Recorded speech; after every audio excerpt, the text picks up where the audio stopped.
গোয়ালিয়রের দর্শকরা ভীষণ হতাশ, মানে তাদের অবস্থা যে গ্যালারিতে দেখলাম যে সবার মন খারাপ। 10টা উইকেট গিয়েছে, সেই সময়টাতে একটু চিৎকার করেছে, বাকি সময়টাতে সবাই হতাশ। কারণ 14 বছর পর এখানে এই শহরে আন্তর্জাতিক ম্যাচ, ভারত টসে জিতছে, কেন ব্যাটিং করলো না, কেন আসলে এই ব্যাটিং বাংলাদেশের ব্যাটিং দেখতে হলো তাদের, এটা নিয়ে সবচেয়ে বেশি আপসেট তারা। বাংলাদেশ অল আউট হয়ে গিয়েছে, এক বল কম খেলেছে, 19 ওভার 5 বলে 127 রানে অল আউট হয়ে গিয়েছে। সহকর্মী নাহিয়ান বিন জসিমকে ডাকবো যে আসলে মেহেদী মিরাজ আনবিটেন আছেন বলা যায়, 32 বলে 35 রান করে মেহেদী মিরাজ শেষ দিকে বাংলাদেশের রানটা 100-র উপরে নিয়ে গিয়েছেন, 127। তার মধ্যে তার হলো 32 বলে 35 রান, দলীয় সর্বোচ্চ। দ্বিতীয় সর্বোচ্চ তার বন্ধু শান্তর 25 বলে 27। স্ট্রাইক রেটগুলো তো দেখছেন। তাহিদ হৃদয় বাংলাদেশের টি-20 সেরা ব্যাটার, তার স্ট্রাইক রেট কত বলে দিই দর্শকদের, যারা অনলাইনে আছেন খেলা দেখতে পারেন তাদেরকে বলে দিই, 66.66। এটা হলো বাংলাদেশের টি-20 সেরা ব্যাটার। লিটন কুমার দাস উপরে উঠিয়ে দিয়েছেন, কেউ বোল্ড হয়েছেন, যাচ্ছে তাই ব্যাটিং। নাহিয়ান, মানে ভাষা হারিয়ে গেছে সবার, আসলে ভাষা আমাদের হারিয়ে গেছে। আর গোয়ালিয়রের এই স্টেডিয়ামে 30,000 দর্শক, একদম প্যাক দর্শক, মানে গ্যালারি প্যাক পুরা। সেখানে সেই দর্শকরা মোটামুটি ঘুমিয়েই পড়েছে, যেটা আমরা ক্যাপশন দিয়েছি, আপনারা দেখেছেন। এত বেশি বিরক্তিকর লাগছিল আসলে আমরা প্রেস বক্স থেকে যখন খেলা দেখছিলাম, এবং দর্শকরা যে বিরক্ত সেটাও আমরা সামনে থেকে দেখছিলাম, যে আসলে টি-20-র যে আমেজ, 14 বছর পরে যে এই মাঠে আন্তর্জাতিক ম্যাচ হচ্ছে, তার যে একটা উন্মাদনা, সেই উন্মাদনাকে একদম মাটিতে মিশিয়ে দিয়েছেন বাংলাদেশের ব্যাটাররা। সবচেয়ে বড় কথা, তারা কি করতে চাইছে, কোন প্ল্যানে আগাচ্ছে, কোন স্ট্র্যাটেজিতে ব্যাট করছে, সেটা একেবারেই অস্পষ্ট ছিল। পাওয়ার প্লেতে 6 ওভারের মধ্যে 36 বলের মধ্যে 20টাই ডট বল, 2টা উইকেট গিয়েছে, যেতেই পারে, যদি হাত খুলে মারে সমস্যা নেই, রানটা যদি আসে। পারভেজ ইমন একটা ছক্কা মারলেন, সবাই আসলে বাহবা দিচ্ছিল, তারপরে আউট হয়ে গেলেন। জাকের আলী অনেক দারুণ একটা ছক্কা, বিগ সিক্স হাঁকালেন, তারপরে আউট হয়ে গেলেন। ক্যাপ্টেন শান্ত মনে হচ্ছিল যেন নিজের জন্যই খেলছেন, নিজের জায়গাটা পাকাপোক্ত করছেন। মাহমুদুল্লাহ রিয়াদ ঠিক যেখানে তার উপর স্পটলাইটটা, সেখানে তিনি দায়িত্ব জ্ঞান একটা শট খেলে আউট হয়ে গেলেন। তার শেষের শুরুটা হলো রিয়াদের গল্পে পরে আসছি। তারপর তাওহিদ হৃদয় ঠিক যেভাবে খেললেন, তাকে নিয়ে অনেক বেশি আশা ভরসা। তিনি আসলে টি-20 মেজাজের ক্রিকেটটা খেলেন, সেই জায়গাটায় তাওহিদ হৃদয়ের ব্যাটিংটাও খুব বেশি হতাশ করেছে। অর্থাৎ ওভারঅল যদি আপনি দেখেন, first to last Mehedi Hasan Miraz run করেছে, কিন্তু টি-20-র মেজাজটা কিন্তু একেবারে অস্পষ্ট ছিল, বা সে ওইভাবে সঙ্গ পায়নি, বা তার ইন্টেন্টও দেখিনি। সবচেয়ে সিগনিফিকেন্ট নাহিয়ান যেটা বলতেই হয়, বাংলাদেশ 5 ওভারে ছিল 39 রান 2 উইকেট, 6 ওভার শেষে 39 রানে 2 উইকেট। পাওয়ার প্লে লাস্ট ওভারে তাওহিদ হৃদয় ডট দিয়েছেন, বল লিফট করেছেন একাধিক। মানে এটা কি ধরনের ইন্টেন্ট, আসলে ব্যাটও চালাননি কয়েকটা বল, মানে টি-20-তে মেইডেন ওভার দিয়েছেন ডেবুটেন্ট। অথচ আপনি আমি গত 3 দিনে স্টোরি করেছি, বল গ্যালারিতে পাওয়ার হিটিং, এই সেই ব্লা ব্লা ব্লা। এখন যদি উইকেটটা আসলে তাদের কাছে মনে হয় স্লো টার্নিং উইকেট, তাহলেও সেক্ষেত্রেও তো আসলে প্ল্যানিং এর একটা ছাপ আমরা দেখতে পেতাম তাদের ব্যাটিং এর মধ্যে। না আছে আসলে 180-র ব্যাটিং, না মনে হয়েছে 120-এর ব্যাটিং, না মনে হয়েছে 100-র ব্যাটিং। মানে কি ব্যাটিং করছে সেটাই আমরা বুঝতে পারছিলাম না। মনে হচ্ছিল একটা সময় 100 পার হবে না, তারপর ধাক্কায় ধুক্কায় যেভাবে পারলো মোটামুটি 100 পার করলো। কিন্তু এটা কি আসলে নতুন ব্র্যান্ডের ক্রিকেট, যে ব্র্যান্ডের কথাটা আসলে ক্রিকেটাররা শুনিয়েছিলেন? সবচেয়ে বড় কথা কি, আসলে ইন্টেন্ট যে কথাটা বলা হয় টি-20-তে অনেক বেশি জরুরি, ইম্প্যাক্টের কথা বলা হয়, সেই বিষয়গুলো আসলে থাকাটা অনেক বেশি জরুরি ছিল। কিন্তু বাংলাদেশের ব্যাটারদের মধ্যে একটা ছন্ন ছাড়া ভাব, মনে হয়েছে আসলে তারা টেস্ট খেলছেন না ওয়ানডে খেলছেন, মানে এগুলো নিয়ে একটা কনফিউশন ছিল। মনে হচ্ছিল যে তারা আসলে কি খেলছেন সেটাই তারা আসলে ভুলে গেছেন, কোনো ধরনের প্ল্যানিংটা ছিল না। আসলে এই উইকেটে কত রান যথেষ্ট সেই বিতর্কে যাচ্ছি না, ওই যে বললাম প্ল্যানিংটা অস্পষ্ট ছিল। যদি 130-140-এর উইকেট হয়ে থাকে তাহলে সেভাবেই খেলা দরকার ছিল, সেটা তো তারা খেলে না। অ্যাটলিস্ট 170-80-র উইকেট যে অবস্থা ছিল, বাংলাদেশের যদি উইকেট থাকতো এই জায়গা থেকেও আসলে 160-70 করা যেত। একদম মানে খুব ইজি ছিল। আমরা যেভাবে দেখেছি বাংলাদেশের রানটা যেভাবে আগাচ্ছিল, মানে যাতাভাবে উইকেটটা যদি আসলে বিলিয়ে দিয়ে না আসতো, বা প্ল্যানিংটা থাকতো ঠিকঠাক, যে কিভাবে মানে একটা দল এতগুলো ব্যাটিং লাইন আপ, কয়জন ব্যাটসম্যান, 8জন ব্যাটসম্যান রিশাদ পর্যন্ত যদি ধরি, আমরা 20 ওভারও খেলতে পারি নাই, 20টা ওভারও খেলতে পারি নাই। এটা হচ্ছে যদি আমাদের নতুন ব্র্যান্ডের ক্রিকেট হয়, খুবই হতাশাজনক। নতুন ব্র্যান্ডের ক্রিকেট কিভাবে হবে? সাকিব বাদে এই টিমের মোটামুটি সবাই তো এই যে 1-1.5 মাস আগে বিশ্বকাপ খেলেছে আমেরিকা, ওয়েস্ট ইন্ডিজে, তো তাদের যে পারফরমেন্স আমরা বিশ্বকাপে দেখেছি, 150 করতে পারে না, 120-30 করতে পারে না। আগে ব্যাটিং করে 120-30 করতে কঠিন হয়ে যায়, পরে ব্যাটিং করে 7-8 রিকোয়ার্ড রান রেটে চেস করতে পারে না। ব্যাটারদের 100 স্ট্রাইক রেটে ছিল 2-3 জন, আপনি ইনফরমেশনটা এর আগের লাইভে দিয়েছেন। তাহলে সেই প্লেয়াররাই আসলে কিভাবে 1-1.5 মাসে আসলে মানে রাত দিনে পার্থক্য করে দিবে, কিভাবে সম্ভব? মানে সেই আশার কথাটাই তারা শুনিয়েছিল, হয়তো মনে হচ্ছিল যে মেন্টালি তারা চেঞ্জ হয়েছেন, মানে মেন্টালিটিটা চেঞ্জ হওয়া খুব জরুরি। ক্রিকেট মেন্টাল গেম, তার উপরে টি-20টা কিন্তু আরো বেশি মানসিক ভাবে আসলে ওইরকম শক্তপোক্ত না হলে টি-20-র মেজাজটা ধরে রাখাটা অনেক বেশি কঠিন। মানে ম্যাচ রিড করা বা মানে কি বলবো, ম্যাচ অনুযায়ী ম্যাচের অনুযায়ী সিচুয়েশন অনুযায়ী খেলাটা অনেক বেশি দরকার, এবং গেম অ্যাওয়ারনেস যেটাকে বলে আসলে সেটা থাকাটা খুব বেশি দরকার। কিন্তু আছে, কিন্তু আমরা সেগুলোর কোনো কিছুই দেখিনি।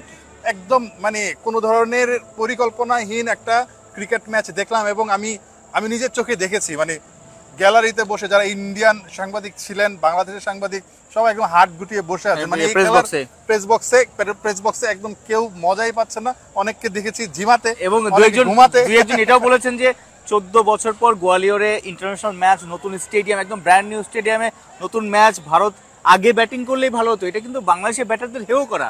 মানে বাংলাদেশের ব্যাটাররা যে তাদের বোলিং ভ্যারিয়েশন, গতি, স্পিন, টার্ন এইসবের এগেনস্টে খেলতে পারছে না, তারা যে ছন্নছাড়া হয়ে যাচ্ছে, সেটা কিন্তু মাঠে দর্শকরাও হতাশ হয়েছে, প্রেস বক্সে ভারতীয় সাংবাদিকরাও আসলে মানে কি ভাষা হারিয়ে ফেলেছে। দর্শকরা যে হতাশ হয়েছে সেটা কিন্তু দেখলে বোঝা যাচ্ছে যে অনেক দর্শক কিন্তু এখনই বেড়ে যাচ্ছে। অর্থাৎ মানে আপনি টিকিট দিয়ে যদি বের হন, এরপর আর ঢুকতে পারবেন না। সো আর কেউ আসলে এই ম্যাচটা দেখার ইচ্ছাটা আসলে কারণ নাই, অনেকে বেরিয়ে যাচ্ছেন। টি-20 ম্যাচ আসলে এখনো বলা যায় না যে অনেক মিরাকল, অনেক কিছু হলে বাংলাদেশ থেকে অনেক কিছু বড় কিছু করে ফেলতে পারে। কিন্তু আপনি যদি চিন্তা করেন এই ধরনের ম্যাচ যেভাবে ঠিক আগাচ্ছে, তাতে করে বাংলাদেশ যে খুব ভালোভাবে ব্যাকফুটে আছে সেটা বলা যায়। এবং টি-20 মেজাজটা আমরা যেটা দেখতে চেয়েছিলাম, যেই কথাটা আসলে শান্ত শুনেছিলেন, সেটা আসলে আমরা রূপক একদমই দেখতে পাইনি। যে আশা নিয়ে, যেই আসলে ভরসা নিয়ে এই ম্যাচটা আমরা দেখছিলাম 2026 বিশ্বকাপের প্রস্তুতি বা শুরু, সেই শুরুটা একদমই বাজে হয়েছে। এবং প্ল্যানিংটা আসলে সামনে কি হবে, সামনের ম্যাচগুলোতে এখান থেকে আসলে তো অপশন নাই, একাদশে এর চেয়ে বেটার অপশনও তো আসলে নাই। কাকে খেলাবেন? ভালো ব্যাটার নেই, টি-20 সুলভ ব্যাটিং বা যারা আসলে ভয় ডরহীন ব্যাটিং করে, তাওহিদ হৃদয় তাদের মধ্যে অন্যতম। সেও দেখলাম যে একদম হাত পা গুটিয়ে ফেলেছে ভয়ে। মায়াঙ্ক যে যাদব যে বোলিং করছে 145-50-এর গতি, তার 6টা বল ডট দেয়া, কোনো ইন্টেন্ট ছিল না, কোনো তারা ছিল না, পজিটিভনেস দিয়ে আসলে আমরা ব্যাটিংকে দেখিনি। মানে আপনি যে স্ট্রাইক রোটেট করবেন, তাকে কখনো কখনো চার্জ করে তার লাইন লেন্থ, তার কনফিডেন্সটা লুজ করে দেবেন। কারণ তার কিন্তু প্রথম ম্যাচ, যতই গতিতে বল করুক, যতই হাইপ থাকুক, তাহিদ হৃদয় এক্সপিরিয়েন্স ব্যাটার, যাদব কিন্তু একদম ডেবুটেন্ট। দুজন আমরা এখানে ডেবুটেন্ট বোলার দেখলাম, যাদব এবং নীতিশ কুমার রেড্ডি। তারা মনে হচ্ছে যে এক্সপিরিয়েন্স, তারা যে মনে হচ্ছে কনফিডেন্ট, হচ্ছে বাংলার অভিজ্ঞ ব্যাটাররা যারা অনেক অনেক দিন ধরে খেলছে, তারাই মনে হচ্ছে যে ভয়ে কাঁপছে। মানে এখানে আসলে কি ক্রিকেটটা এনজয় করা, মানে টি-20 গেমটা পুরোটা আসলে এনজয় করার ব্যাপার। আমার কাছে মনে হয়েছে ক্রিকেটাররা বা ব্যাটাররা ওই 22 গজে না, মানে ওই খেলাটাকে এনজয় করছে না কোনো একটা কারণে। অতিরিক্ত চাপ, অতিরিক্ত মনে হচ্ছে বিশ্বকাপের খুব গুরুত্বপূর্ণ একটা ম্যাচ, এই ম্যাচে একদম বাঁচা মরা লড়াই, অনেক কিছু করতে হবে, ওই চাপেই মনে হয়েছে সবাই মুষড়ে পড়েছে। মানে এতটা চাপ নিয়েও খেলার কিছু ছিল না আসলে এই ম্যাচে। খুব সাবলীলভাবে যদি ক্রিকেট খেলতো বাংলাদেশ, মোটামুটি হেরে তো যেতেই পারে ভারতের বিপক্ষে, কিন্তু ওই যে ডর ভয়হীন ক্রিকেট যেটা আমরা বলি, চড়াও হয়ে খেলা যে বিষয়টা বলি, সেটা যদি খেলতো, তাতে করে আসলে একটু হলেও সন্তুষ্টি হতো। যেভাবে ক্রিকেট খেলেছে, এই 30,000 দর্শক সবাই হতাশ হয়েছে, যারা প্রেস বক্সে বসেছিল তারা হতাশ হয়েছে, অনেক দর্শক এখনই বেরিয়ে যাচ্ছে। জানি না বাংলাদেশ বোলিং দিয়ে আসলে সেটা কতটুকু পুষিয়ে দিতে পারবে। এই প্রশ্নটাই আমার আসছিল, আসলে কোন রকমের চমক কি দ্বিতীয় ইনিংসে ম্যাচের সেকেন্ড পার্টে কি কোন রকমের চমক আশা করা যায়? এই ধরনের ম্যাচ যদি জিততে হয়, আপনাকে ওই চমক দেখিয়ে জিততে হবে, মিরাকল করেই জিততে হবে। এবং টি-20 ম্যাচে অনেক কিছুই হয়, অনেক কিছুই সম্ভব। ক্রিকেটে তো হয়, টি-20 ম্যাচে আরো বেশি হয়। কিন্তু ভারত যখন আসলে প্রতিপক্ষ, তখন ওইরকম চিন্তা করা আসলে খুব কঠিন বিষয়। যদি হয় সেটা অবশ্যই ভালো, অবশ্যই ভালো, অবশ্যই আমাদের কাছে ভালো লাগবে যে বাংলাদেশ এখানে এটা চমৎকার কিছু করবে। বাট যে উইকেট দেখলাম বা যে প্রতিপক্ষ, তাতে করে এই কয়টা রান আসলে এভাবে মানে এর মধ্যে নাই। আরেকটা বিষয়, একটু কথা বলতে চাই, আরেকটা বিষয় নিয়ে দেখলাম যে মাঝে মধ্যে যে ব্রেক হতো, তখন কিন্তু বল বয় কিংবা মাঠ কর্মীরা অনেকেই মাঠটা আসলে একটু পরিষ্কার না আসলে ডিউটা সরানোর বা ডিউটা মুছে ফেলার চেষ্টা করছে। অর্থাৎ যত সময় গড়াচ্ছে ডিউ পড়া, শিশির পড়ার একটা সম্ভাবনা আছে, বা হয়তো একটু একটু পড়ছেও। এটা কিন্তু ডিউটা কিন্তু আসলে বোলারদের অনেক সমস্যায় ফেলে। বোলারদের ফিঙ্গারে বল গ্রিপ করে না, বল আসলে টার্ন করানো কঠিন, বা যদি মুস্তাফিজের কাটার দেওয়া কঠিন হবে, সেই জায়গাটাতে ব্যাটারদের আসলে বল পিচে যেহেতু ডিউ পড়বে, বল স্কিড করবে, অর্থাৎ ব্যাটে বল সহজে আসবে এবং সে কারণে কিন্তু রানটা খুব সহজে করা যাবে। সবকিছু মিলিয়ে কন্ডিশন, বাংলাদেশের রান, বাংলাদেশের বোলিং সবকিছু মিলে আসলে ভারতের জন্য এই চেস তো ইজি হওয়ার কথা মনে হয়। না, ইজি তো হওয়ারই কথা, এখানে তো আসলে কোনো প্রেশার নাই। ইন্ডিয়া জানে কিভাবে খেলতে হবে, কত রান করতে হবে, এবং এই ধরনের একটা উইকেটে তারা উইকেটের চরিত্র বোঝাটা খুব বেশি দরকার ছিল। উইকেটের চরিত্রটা তারা বুঝে গেছে, কিভাবে খেলতে হয় সেটাও বুঝে গেছে। এখন বাংলাদেশকে অতি মানবীয় কোনো কিছু যদি বাংলাদেশ না করতে পারে, ইন্ডিয়াকে আসলে মানে একদমই কিছু করতে পারবে না। যে একদম থাকে না যে একদম একচেটিয়াভাবে ম্যাচটা ইন্ডিয়া জিতে যাওয়ার কথা, খুব একটা আধিপত্য বাংলাদেশের বোলাররা দেখাতে পারবে বলে মনে হয় না। আর বাংলাদেশের ব্যাটাররা যেভাবে আসলে বল ডট দিয়েছেন, ওই যে বললাম টি-20-র মেজাজটা একদমই ছিল না। এখন ইন্ডিয়া এমন যদি হয় যে তারা 12-13 ওভারে ম্যাচটা জিতে যায়, তাতে অবাক হওয়ার কিছু থাকবে না, কারণ অলরেডি তারা আসলে এখানকার কন্ডিশন, উইকেট সব কিছুই বুঝে গেছে এবং কিভাবে খেলতে হবে, ম্যাচটা কিভাবে জিততে হবে সেটা তাদের ভালোই জানা। যদি মিরাকল কিছু হয় সেটা আসলে অপেক্ষায় আমরা আছি। এখানে কয়েকটা আউট নিয়ে আসলে অনেক বেশি আলোচনা হচ্ছে। লিটন কুমার দাস যেমন 200 স্ট্রাইক রেট তার, প্রথম বলে 4 মারলেন, পরের বলে একদম উপরে উঠিয়ে দিলেন। প্রায় সময় এরকম তিনি উঠিয়ে দেন, কোনো প্ল্যানিং নাই, একদম যা আছে কপালে আজকে, বিষয়টা এরকম। মাহমুদুল রিয়াদও দেখলাম যে ওই সময় তার উচিত ছিল আসলে ম্যাচটা ধরার, যেমন মিরাজের যে ইনিংস ছিল এরকম একটা ইনিংস যখন আপনার 4-5 উইকেট চলে যায় দলের, তখন কিন্তু মিডল ওভার এরকম 5-6 জন আছে দেখবেন, সবাই মিলে যতগুলো ম্যাচ খেলেছে মাহমুদুল রিয়াদ একাই এতগুলো ম্যাচ খেলেছে। সেই জায়গাটাতে সে কিভাবে আসলে এরকম একটা বড় শট খেলতে গেলেন যেখানে ডিপ কভার, অর্থাৎ একদম বাউন্ডারি লাইনে ফিল্ডার আছে, হাতে তুলে দিলেন। মাথা কি কাজ করছে না, নাকি আসলে কোনো প্ল্যান নেই, একদম প্ল্যান ছাড়া যে যেভাবে আসছে পিচে বড় শট খেলতে গিয়ে আউট ক্যাচ তুলে দিচ্ছে, কোনো রকমের ক্যালকুলেটিভ শট নেই, কোথায় ফিল্ডার আছে, কোন বলে কি শট খেলতে হবে, এই বিষয়গুলো ভাবার কিছু নেই মনে হচ্ছে। ওইটা বললাম না, আমার ইনিংসের শুরু থেকে আমার মনে হয়েছে যে টিমের আসলে লক্ষ্য কোনটা, 140, 150, 180, ঠিক কোন টার্গেটে উইকেট দেখে তারা খেলছে ওটা একদমই অস্পষ্ট মনে হয়েছে। কখনো মনে হয়েছে তারা 180-র জন্য খেলছে, কখনো মনে হয়েছে যে তারা আসলে 140-50-এর জন্য খেলছে, আবার কখনো মনে হয়েছে তারা 120 হলেই খুশি, এটা 120-এর উইকেট, 120 করলেই ইন্ডিয়ার সঙ্গে জেতা যাবে বা ফাইট করা যাবে।